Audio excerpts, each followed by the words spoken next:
It was our concern, however, that Vincennes was acting in an overly aggressive fashion, or so it seemed, and that they were actually pursuing these boats rather than being pursued by them.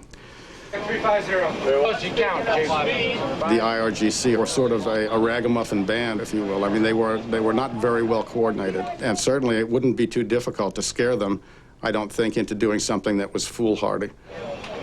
If they saw a lot of military machinery bearing down on them, they could easily become frightened. It was our business out there to defend shipping against those guys, but not to provoke them. It was hammered home to us that that we were the neutrals, that we were in a very difficult position, that restraint was there, but if you needed to have the use of the rules of engagement, so be it. They were there for you to protect yourself and your crews. In support of the Vincennes, fighters were launched from a nearby carrier. Enormous firepower to deal with lightly armed speedboats.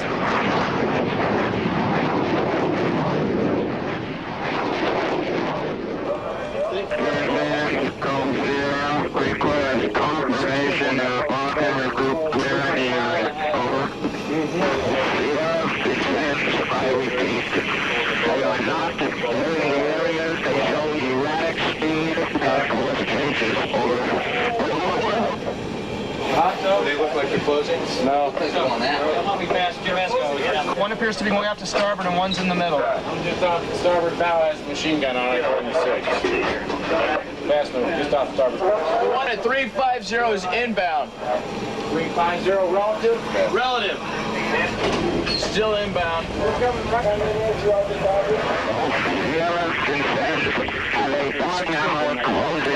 My position, I repeat, closing. My position, over. Vincennes, go here. Take Bonhimmer group with guns. Gotta say again, take Bonhimmer group with guns. Over.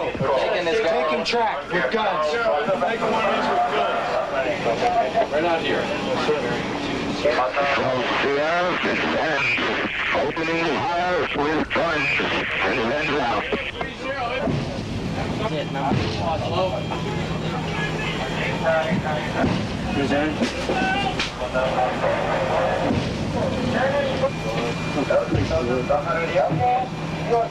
The Montgomery also opened fire.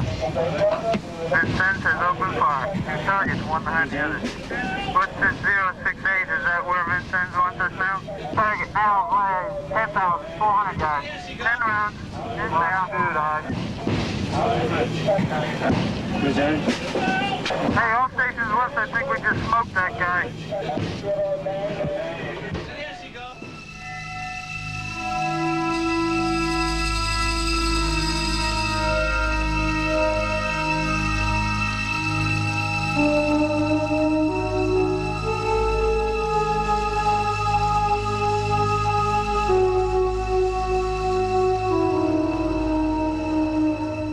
During that engagement with the small boats, the aircraft lifts off from Bandar Abbas and then proceeds on course, essentially, slightly off schedule, as has been noted. I think they were 20 minutes or so behind schedule, climbing on a fixed course, using the proper IFF and so forth and so on.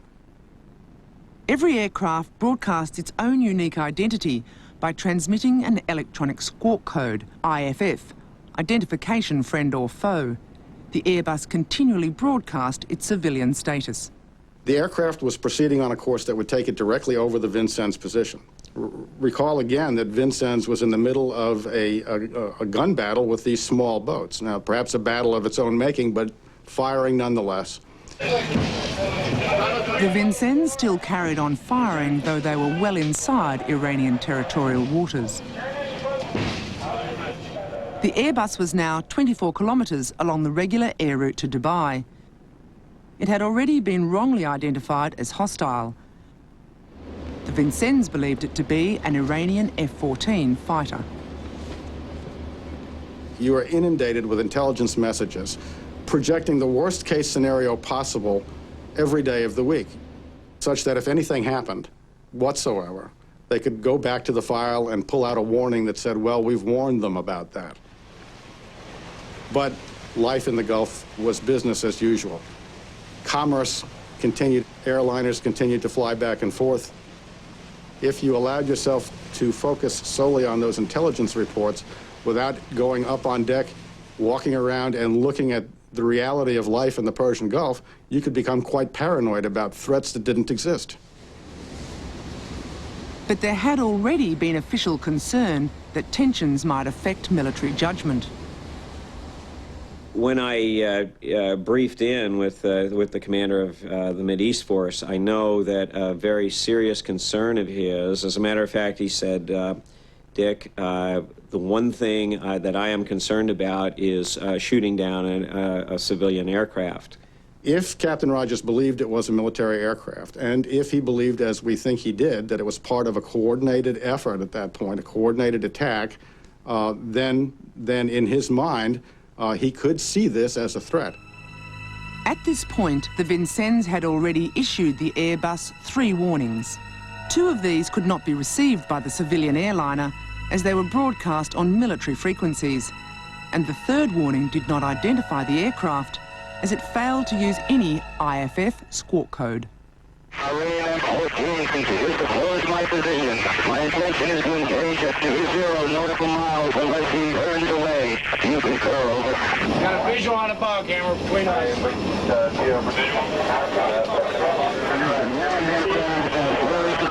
And then take on a I was told that it was an F-14. I watched it. I took a look at its altitude and its speed. It was climbing, it was slow, it was in the middle of our missile envelope. The F-14, to my knowledge, had no significant anti-surface warfare capability, so I designated this thing in my own mind as a non-threat. Captain Rogers, on the other hand, involved with his gun battle at that time, announces that he is intent on taking that aircraft out at 20 miles. It got tense. It did make the situation much more complicated. Both ships had attempted to communicate with the aircraft, and we were unsuccessful. We got no response back. We could hear the challenges go out on military air distress and this civilian version of the air distress channels. So we were aware that they were warning an aircraft, an approaching aircraft. Typically, if you could not communicate with an Iranian airplane, military aircraft, you illuminated them with your fire control radar, you let them know that you were there, and they would generally depart the area. When we illuminated it with our fire control radar, it didn't react. The American fighters launched earlier could have identified the airliner as a civilian flight, but the carrier commander would not allow them to approach the area, fearing they might be shot down by an overeager Vincennes. I did not have the capability to talk directly to the commanding officer of Vincennes, simply because he was engaged on a very personal basis in a fight. And I knew they were about ready to pull a trigger on a missile that could kill my pilots, and I wanted to make absolutely certain that they didn't become the victim. Air hostile at 004, truth, 21 miles. The aircraft crosses the 20-mile mark, and he doesn't shoot it down. 18. So at that point, I breathed a sigh of relief, thinking that, okay, he has now seen that it is a non-threat. Size is right here? Sides. Okay. What I'm told transpired during that period of time afterwards is that they weren't capable of getting the shot off in an orderly fashion. So although the intent was to shoot it down at 20 miles, they sort of bungled the operation. While the surface battle continued, the crew below struggled to fire their missiles before the aircraft came so close that a successful launch would be impossible. 27 unsuccessful attempts were made before the correct launch code was entered.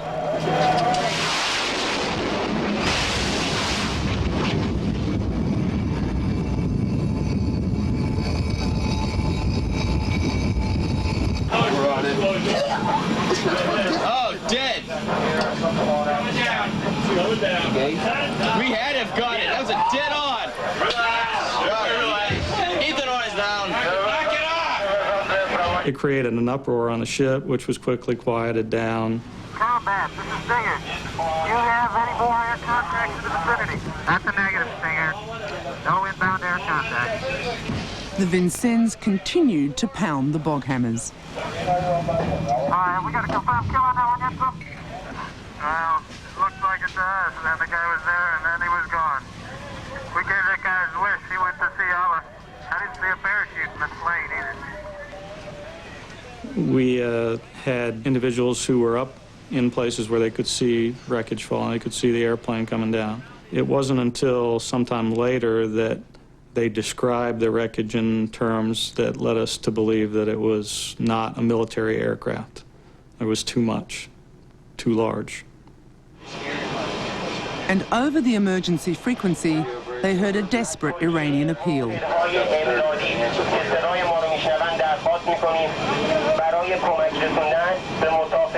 They had shot down an Iranian airliner, but critically, while in Iranian waters. 9.3 miles from the water. And 10-4-1, we were just and Geo Bridge, we're about 9.3 miles from Fish Mile. An Iranian Airbus is presumed crashed.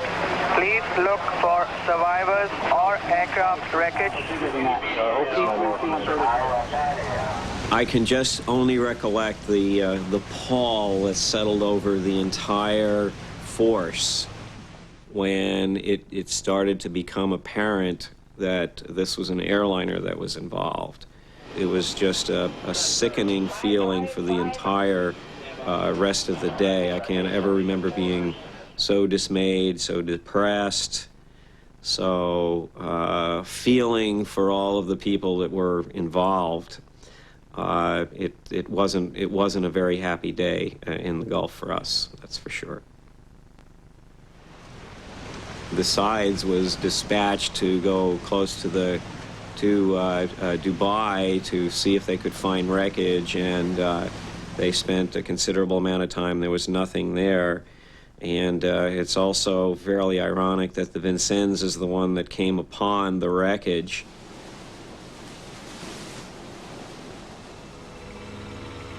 This was hardly surprising, as the Airbus and its dead were in Iranian waters, only a few kilometres from where the Vincennes had shot it down.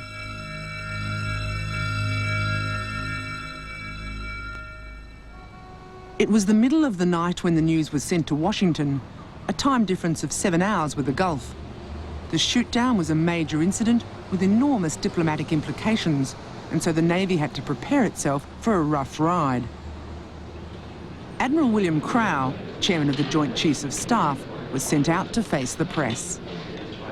After receiving further data and evaluating information available from the Persian Gulf, we believe that the cruiser USS Vincennes, while actively engaged with threatening Iranian surface units and protecting itself from what was concluded to be a hostile aircraft, shot down an Iranian airliner over the Straits of Hormuz.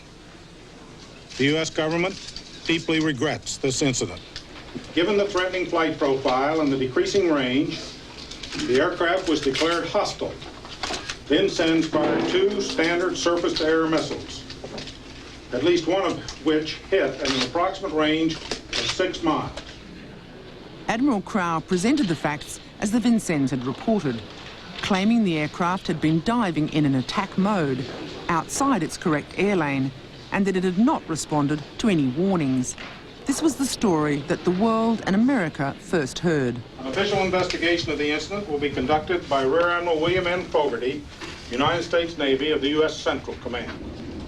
Within a day, the Pentagon knew it had another problem, the version of the incident reported to them by the USS Sides. It's climbing, it's slow, it doesn't respond. It's in the middle of our missile envelope, basically. It's vulnerable. Why would this aircraft present a threat? It did not meet any of the threat parameters that were necessary for